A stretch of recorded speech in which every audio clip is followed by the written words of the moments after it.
یہ صحابی ایسے ہیں کہ اللہ کے نبی سے بہت خاص تعلق تھا ان کا، اتنا تعلق کہ ایک مرتبہ نبی پاک صلی اللہ علیہ وسلم نے ان کا ہاتھ پکڑا۔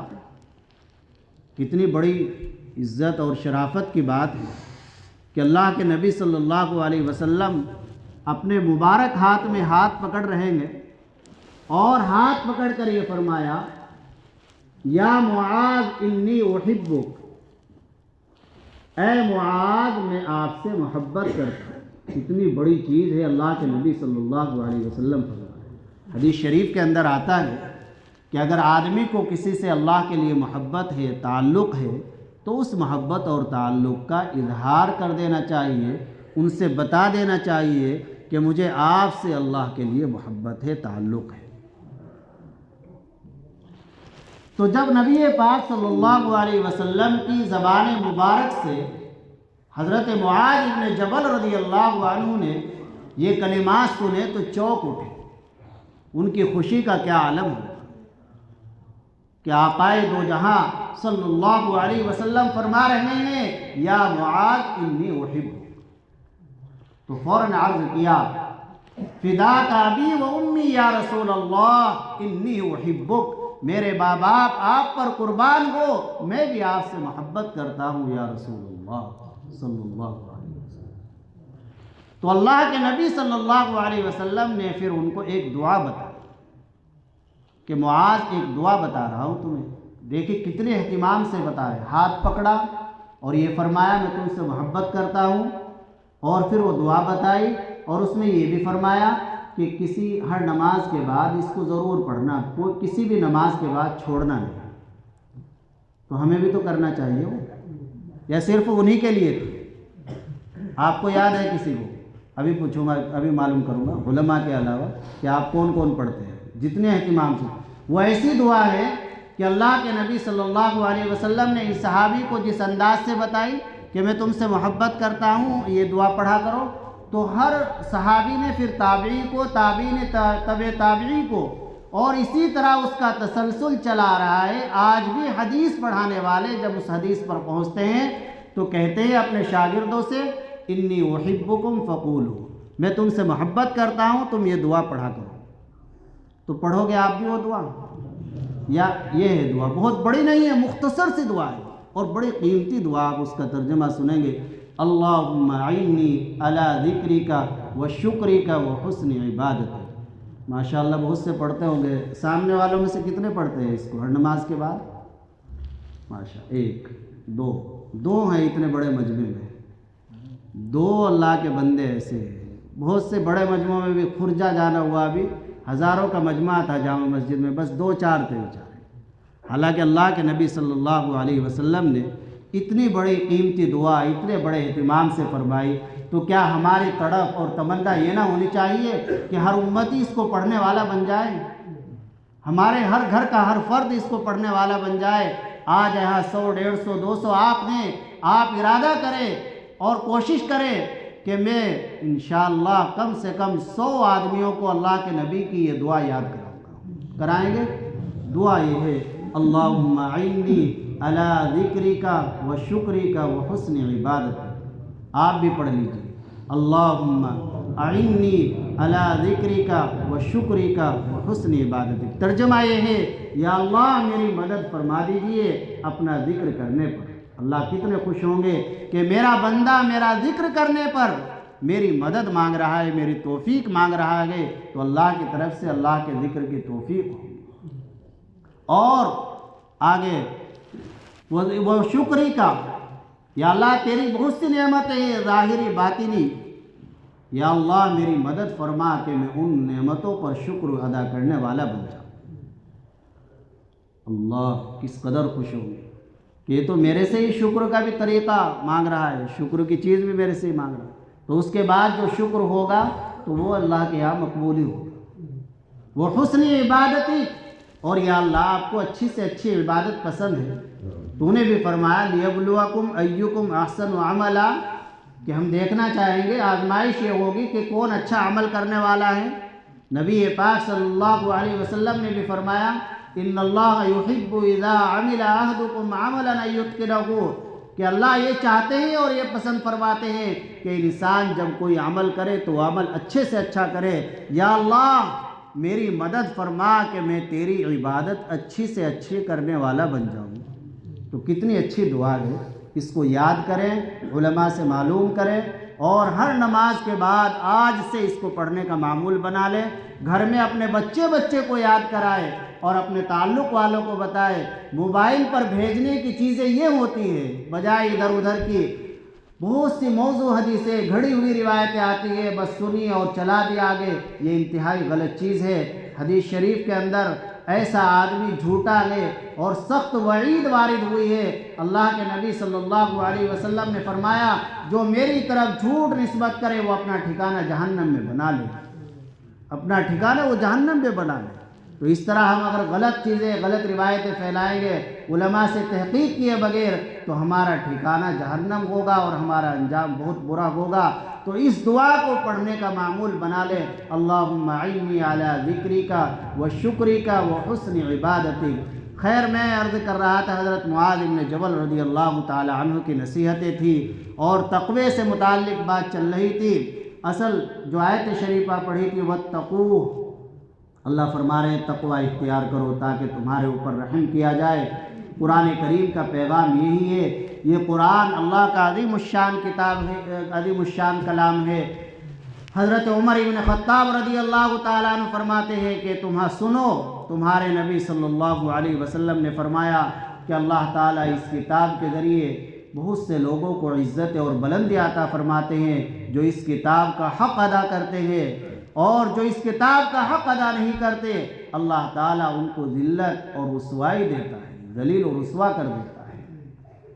یہ اللہ کی ایسی کتاب ہے جس نے اس کتاب کا حق ادا کیا، جو اس کتاب سے جڑ گیا وہ کیسا بھی ہے، کہیں کا بھی ہے، کتنی بھی چھوٹی سے چھوٹی برادری کا ہے، اللہ نے اسے وہ عزت اور بلندی عطا فرمائی کہ وہ عزتیں بڑی سے بڑی ڈگری والوں کو حاصل نہیں تھی۔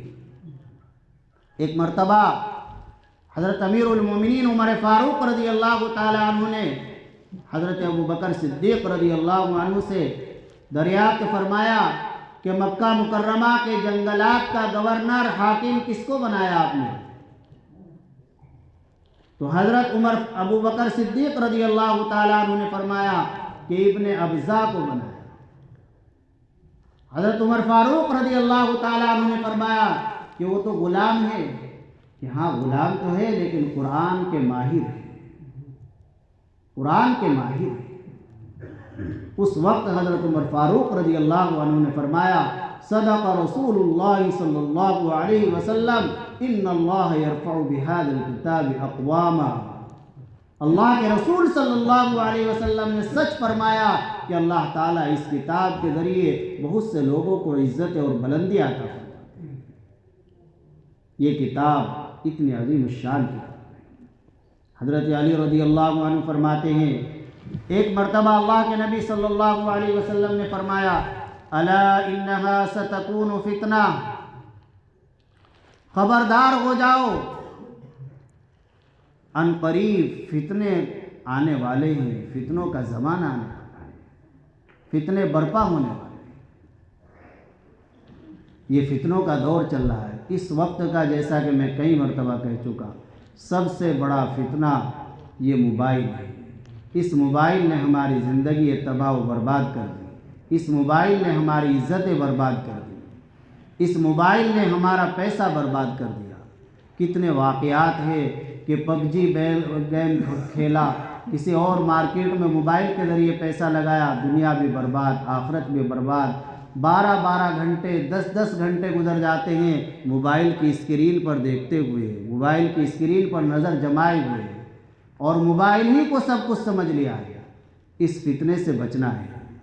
یہ فتنہ ایسا ہے کہ یہ ہمارے رمضان میں بھی ہمارے لیے گناہ کا ذریعہ بنتا ہے۔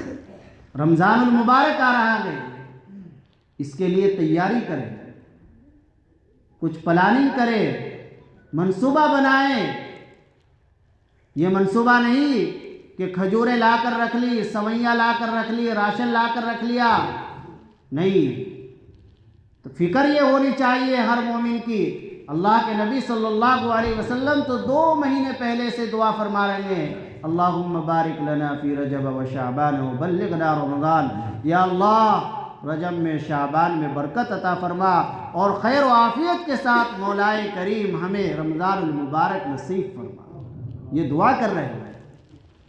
تو ہماری فکر یہ ہو، ہم حدیث شریف سن رہے ہیں، فضائل اعمال میں پڑھی جا رہی ہے، فضائل رمضان میں، کہ اللہ کے نبی صلی اللہ علیہ وسلم منبر پر تشریف فرما ہو رہے ہیں اور آمین فرما رہے ہیں۔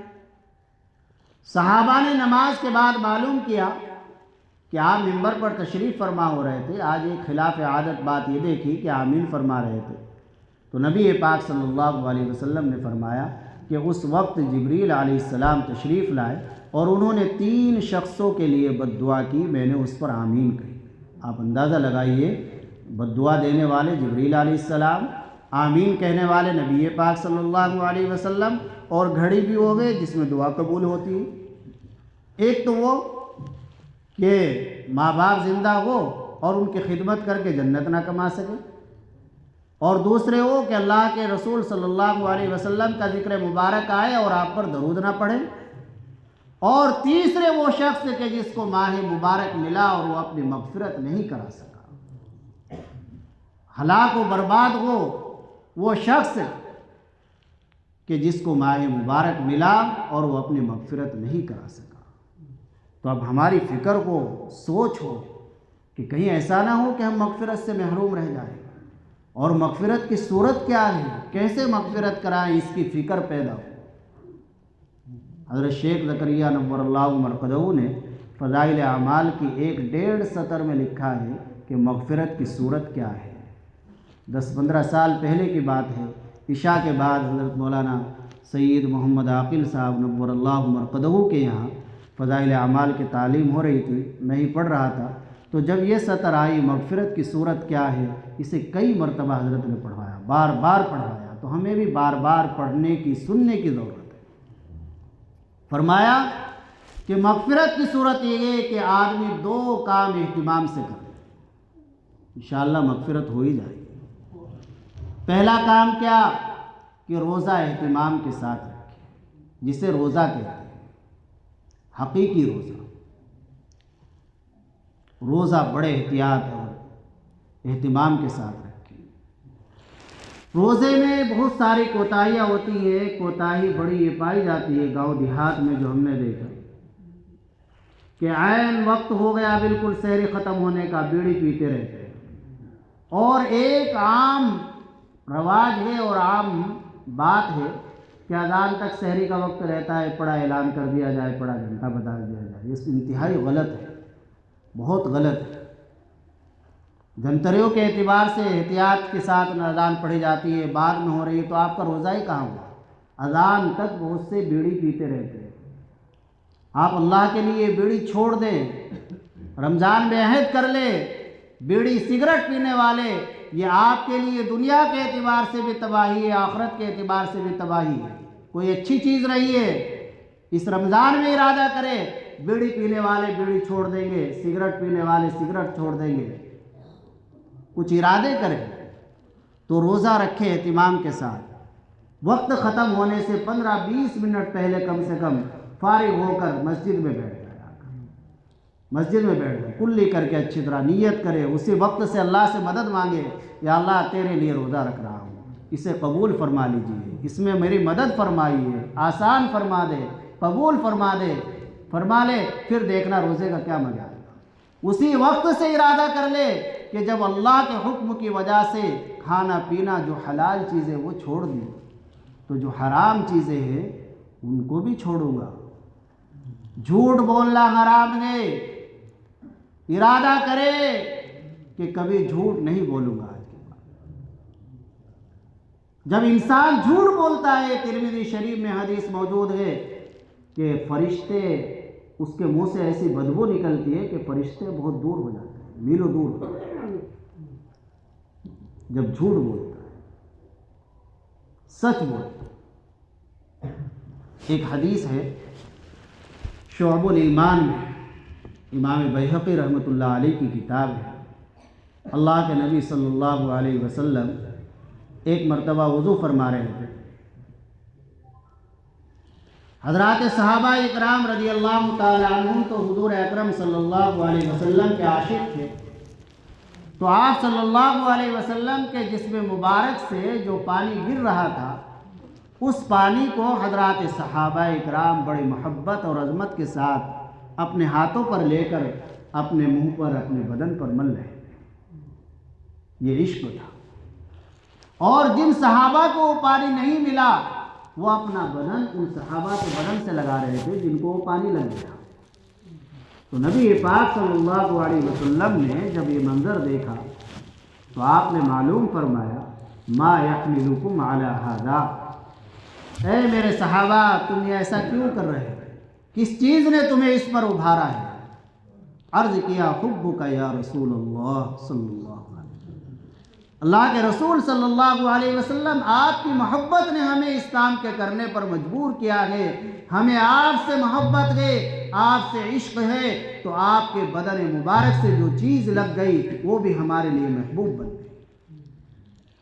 تو اس وقت نبی پاک صلی اللہ علیہ وسلم نے فرمایا، من سرہ ان یحب اللہ ورسولہ ویحبہ اللہ ورسولہ فلیصدق حدیثہ، فرمایا کہ جو انسان یہ چاہتا ہو کہ اس کے دل کے اندر اللہ اور اللہ کے رسول کی محبت پیدا ہو جائے اور وہ اللہ اور اللہ کے رسول کا محبوب بن جائے، ہم سب بھی چاہتے ہیں، آپ بھی چاہتے ہیں نا؟ ہاں، یہ تو سبھی چاہتے ہیں کہ ہم سب اللہ کے رسول صلی اللہ علیہ وسلم کے محبوب بن جائیں، ہمارے دل کے اندر ہر چیز سے زیادہ اللہ اور اللہ کے رسول صلی اللہ علیہ وسلم کی محبت پیدا ہو جائے۔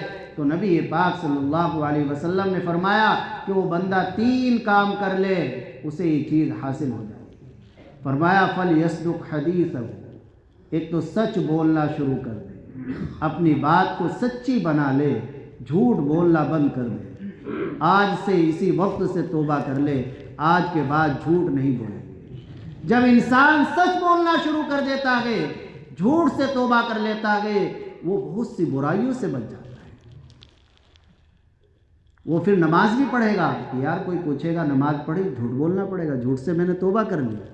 وہ پھر نشے سے بھی بچے گا، وہ پھر خیانت سے بھی بچے گا، بہت سی برائیوں سے بچے گا۔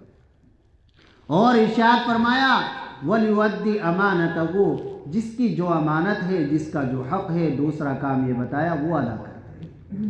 اللہ اور رسول کا محبوب بننا ہے تو جس کا جو حق ہے اس دنیا کے اندر ہی ادا کر دو، جس کی جو امانت ہے اس کو ادا کر دو، اس کی ادائیگی میں ٹال مٹول نہ کرو، ورنہ اللہ کے یہاں بڑا سخت معاملہ ہوگا۔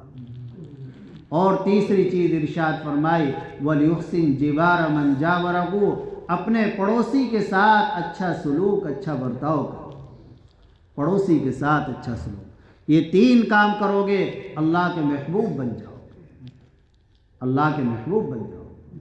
تو روزہ رکھنا ہے کہ غیبت سے بچنا، جھوٹ سے بچنا۔ ابھی الیکشن کا زمانہ آ گیا، عید کے بعد الیکشن ہے، اب یہ پورا رمضان اللہ ہماری حفاظت فرمائے فلاں کی برائی میں، غیبت میں، جھوٹ میں، ورکری میں گزرے گا۔ میرے بھائیو، آپ سے ہاتھ جوڑ کر گزارش ہے، آپ یہ رمضان المبارک کا مہینہ اس طرح کے کام میں ضائع نہ کریں۔ اللہ نے جس کے لیے لکھ دیا وہ ہو کر رہے گا۔ اپنا پیسہ ضائع نہ کرے، اپنا رمضان ضائع نہ کرے، شراب نہ پلائے، نشہ نہ کریں، رشوت نہ دے، ووٹ کے نام پر پیسہ لینا حرام حرام، مٹھائی کھانا حرام، چائے پینا حرام۔ کسی بھی دنیا کے دارالافتاء سے فتویٰ لے لیو، اگر اس کے خلاف آیا میرے گھر آ جانا، مدرسے میں آ جانا کہ ہاں آپ نے غلط بات بتائی۔ یہ رشوت ہے۔ ووٹ کی حقیقت کیا ہے؟ ووٹ ایک شہادت ہے، ایک گواہی ہے۔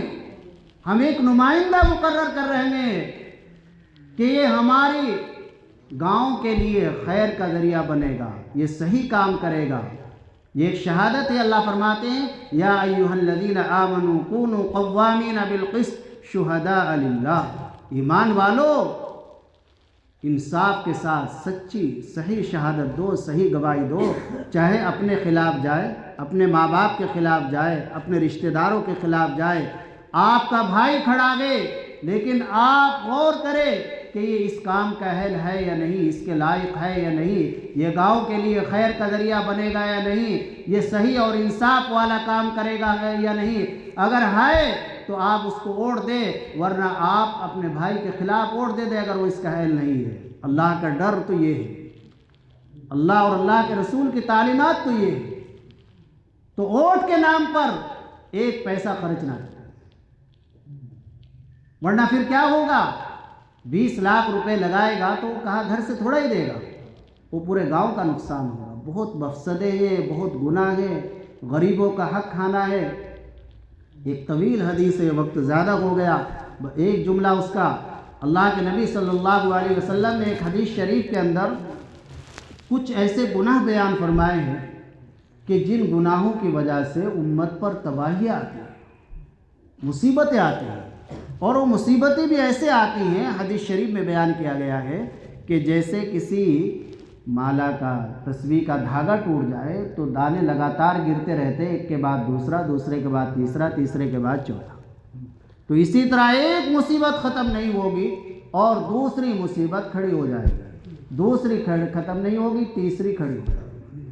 تو اس میں ایک گناہ یہ بھی بیان کیا گیا ہے کہ جب ایسا دور آ جائے گا کہ اصحاب مناصب، عہدے والے لوگ، پردھان اور دیگر عہدے والے غریبوں کے اور فقراء کے حقوق کو ہڑپ کر جائیں گے تو پھر اس امت کی خیر نہیں ہے۔ یہ وہی دور چل رہا ہے۔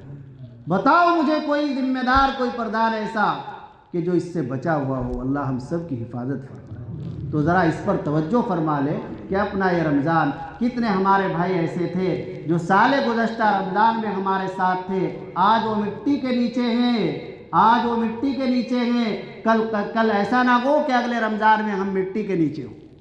تو اس لیے ورکری میں اور کسی طرح کے کام میں اسے بالکل ضائع نہ کرے۔ کوئی کہے بھی بھائی عید کے بعد دیکھا جائے گا، اس موضوع پر بالکل بات نہ کریں، آپ کر کے دیکھیں اللہ کے لیے، انشاءاللہ گاؤں کے لیے خیری ہوگی۔ تو روزہ ایسا رکھنا ہے، دن اچھی طرح، ہاں سب سے پہلے تو یہ رحکم رمضان کا چاند دیکھتے ہی اس موبائل کو الگ رکھ دے، اس میں سے نیٹ بند کر دے، یوٹیوب ڈیلیٹ کر دے اور فیس بک ڈیلیٹ کر دے۔ یہ رمضان اس طرح گزار کے تو دیکھو، پھر پتہ چلے گا، پھر وہ انعام ملے گا اللہ کی طرف سے، کیا لذت، کیا دل کو مزہ آئے گا۔ تو ایک کام تو یہ کہ روزہ صحیح رکھنا ہے، حقیق رکھنا ہے جس کو روزہ کہتے ہیں۔ دوسرا کیا کہ تراویح اہتمام کے ساتھ پڑھنی ہے۔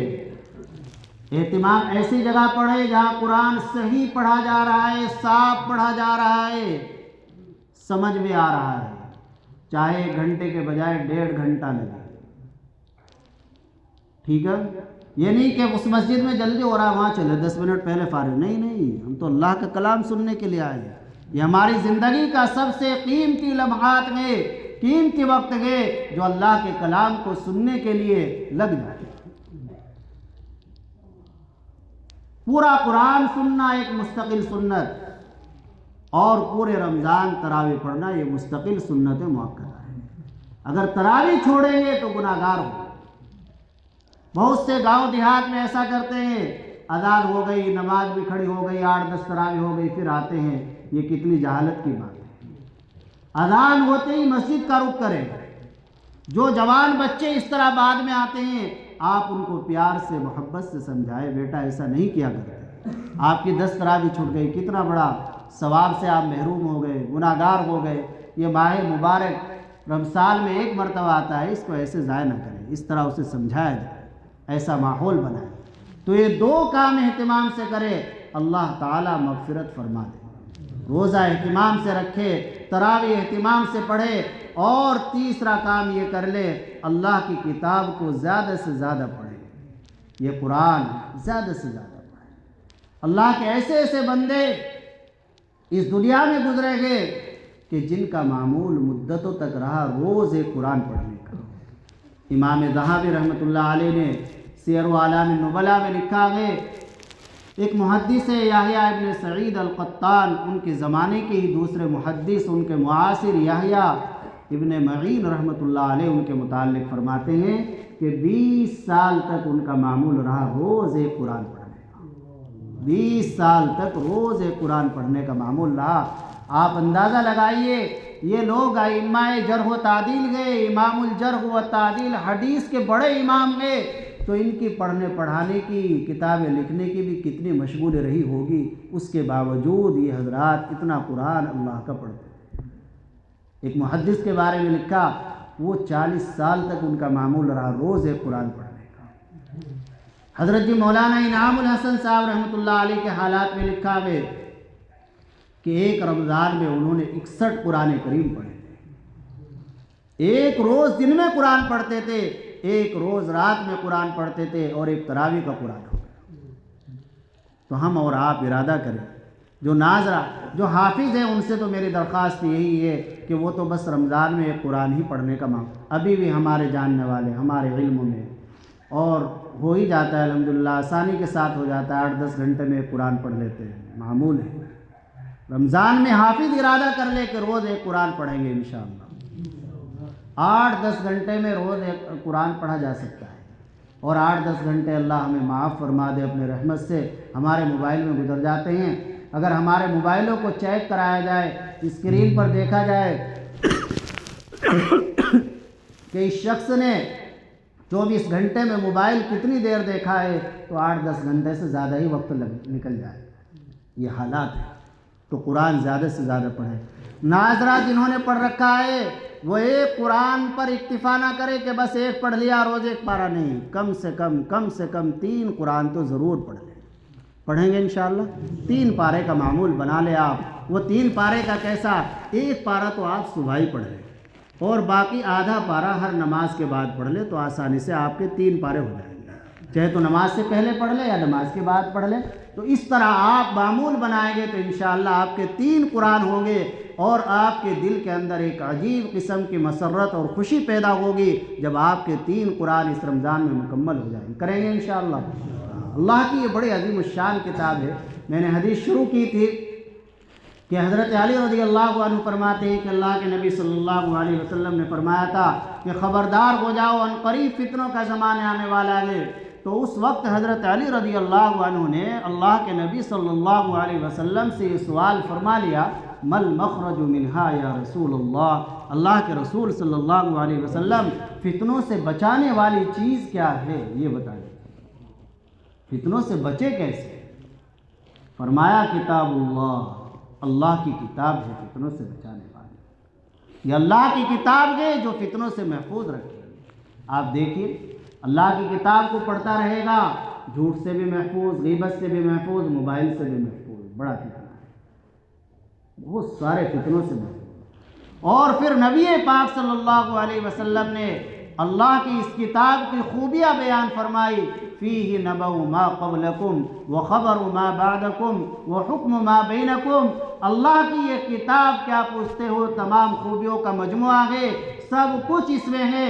اللہ کی اس کتاب کے اندر تم سے پہلی قوموں کے حالات موجود ہیں، ان کا انجام موجود ہے، اس کو پڑھ کر سن کر سبق اور عبرت حاصل کرو، اور اللہ کے راستے پر آ جاؤ، اللہ کے احکام پر عمل کرنے والے آ جاؤ۔ اس کتاب کے اندر حضرت آدم علیہ السلام کا ذکر ہے، حابیل قابیل کا ذکر ہے، قوم عاد کا ذکر ہے، قوم نوح کا ذکر ہے، قوم لوط کا ذکر ہے، قوم سمود کا ذکر ہے۔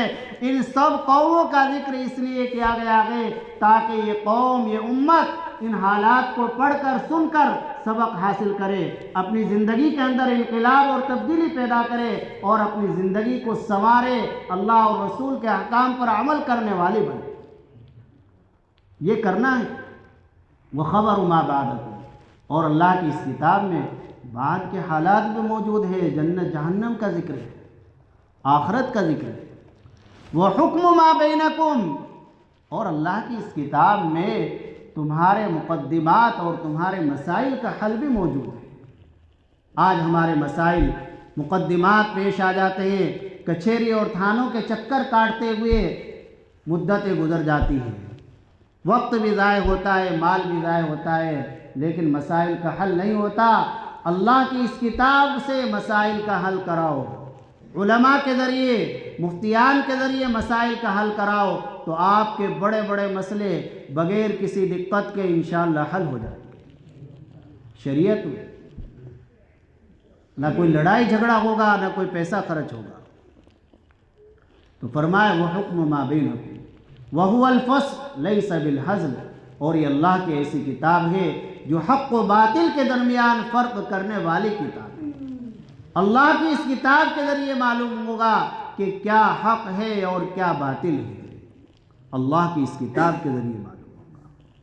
حق کو اپنانا ہے، باطل سے بچنا ہے، لیس بالہزل، اللہ کی اس کتاب کے اندر کوئی مذاق کی چیز نہیں ہے۔ دنیا کی کتابوں میں لطیفے مذاقیں آ جاتی ہے، اللہ کی یہ کتاب سراپا حقیقت ہے، کوئی مذاق کی چیز نہیں ہے۔ اتنی قیمتی کتاب، آگے فرمایا من ترکہ من جبار قسمہ اللہ، جو اللہ کی اس کتاب کو چھوڑے گا اللہ اسے تباہ و برباد کر دے گا۔ علماء نے لکھا ہے کہ جو اللہ کی کتاب کے ایک کلمے کا بھی انکار کر دے وہ ایمان سے خارج ہو جائے گا۔ جو اللہ کی کتاب کا انکار تو نہیں کرتا لیکن اللہ کی کتاب کی تلاوت نہیں کرتا ہے سستی کی وجہ سے، کاہلی کی وجہ سے، تو بڑا محروم ہے، وہ بڑا محروم ہے۔ روز عادت بنائے قرآن پڑھنے کی، گھر کے اندر اعلان کرے جا کر سب سے پہلے گھر کا ہر فرد، ہر بچہ، ہر بچی اللہ کے کلام کی تلاوت کرے گا، اس کے بعد دوسرے کام ہوں گے۔ وَمَنِ ابْتَغَى الْهُدَى فِي غَيْرِهِ أَضَلَّهُ اللَّهُ، کہ جو اللہ کی اس کتاب کے علاوہ کہیں اور ہدایت تلاش کرے گا اللہ اسے گمراہ و برباد کر دے گا، کہیں اور ہدایت نہیں ملے گی۔ ہدایت تو اللہ کی کتاب میں ملے گی، حدیث پاک اللہ کی کتاب کی شرح ہے، وہاں ہدایت ملے گی۔ وَهُوَ الذِّكْرُ الْحَكِيمُ وَالصِّرَاطُ الْمُسْتَقِيمُ، کیا اللہ کی اس کتاب کی خوبیاں پوچھتے ہو؟ یہ اللہ کا ذکر بھی ہے۔ قرآن کریم سب سے عظیم ذکر ہے اللہ کا۔ انسان قرآن پڑھتا رہے تو وہ ذکر کرنے والوں میں بھی شامل ہے، ذکر کرنے والوں میں بھی شامل ہے۔ سب سے عظیم ذکر ہے اللہ کا، اور حکمت و دانائی کی کتاب ہے کہ اللہ کی اس کتاب کا جو حق ادا کرتا ہے اللہ اسے عجیب حکمت اور دانائی نصیب فرماتے ہیں۔ سیدھا راستہ اس کتاب کے ذریعے معلوم ہوتا ہے۔ یہ کتاب اللہ کی ایسی کتاب ہے لا تشبع منہ العلماء، کہ علماء اس سے سیراب نہیں ہوتے۔ علماء نے بڑی بڑی تفسیریں لکھ دی۔ امام العصر علامہ انور شاہ کشمیری رحمۃ اللہ علیہ اپنے زمانے تک فرماتے ہیں 2 لاکھ تفسیریں قرآن کی لکھی جا چکی، لیکن پھر بھی علماء سیراب نہیں ہوتے۔ لا تنقضی عجائبہ، اللہ کے اس کلام کے عجائب، اس کے اسرار، اس کے رموز، اس کے نکات، اس کی باریکیاں، اس کی حکمتیں ختم ہونے والی نہیں ہے۔ قل لو كان البحر مدادا لكلمات ربي لنفد البحر قبل ان تنفد كلمات ربي ولو جئنا بمثله مددا، دنیا کے سمندر روشنائی بن جائے، درخت قلم بن جائے، اللہ کے کلام کی صفات، اس کی باریکیاں لکھنے پر آئے، اللہ کی صفات لکھنے پر آئے، نہیں لکھ سکتے، پوری نہیں ہوگی، قلم سمندر خشک ہو جائیں گے، قلم ٹوٹ جائیں گے، لیکن اللہ کی صفات، اللہ کی خوبیاں، اللہ کے کلام کے نکات ختم نہیں ہوں۔ یہ اللہ کی ایسی کتاب ہے۔ اور فرمایا کہ جب جنات نے اس کلام کو سنا لم تنتہی الجن اذا سمعته حتى قالوا انا سمعنا قرانا عجبا، جب جنات نے اس قرآن کو سنا تو وہ بھی ایمان لے آئے اور یہ کہنے پر مجبور ہوئے کہ ہم نے عجیب قرآن سنا ہے۔ اللہ کے نبی صلی اللہ علیہ وسلم، ترمذی شریف میں روایت ہے، حضرت جابر رضی اللہ عنہ فرماتے ہیں نبی پاک صلی اللہ علیہ وسلم نے فرمایا، نبی پاک صلی اللہ علیہ وسلم ایک مرتبہ تشریف لائے، ہم چند صحابہ تھے، آپ نے ہمارے سامنے سورہ رحمان پڑھی، ہم بھی سورہ رحمان کو خوب شوق سے سنتے ہیں، پڑھتے ہیں، اور ہے بھی اس میں عجیب قسم کی تاثیر ہے۔ بعض ہاسپٹل دل کے مرض کے ایسے ہیں کہ جہاں سورہ رحمان کی تلاوت چلائی جاتی ہے، مشین سے دل کو چیک کیا جاتا ہے تو دل کو اس سے راحت ملتی ہے، سکون ملتا ہے۔ ایسے موجود ہے دنیا کے اندر، دوسرے ملکوں میں۔ تو نبی پاک صلی اللہ علیہ وسلم نے سورہ رحمان پڑھی اور اس کے بعد فرمایا کہ میں نے سورہ رحمان لیلۃ الجن میں جنات کے سامنے بھی پڑھی تھی،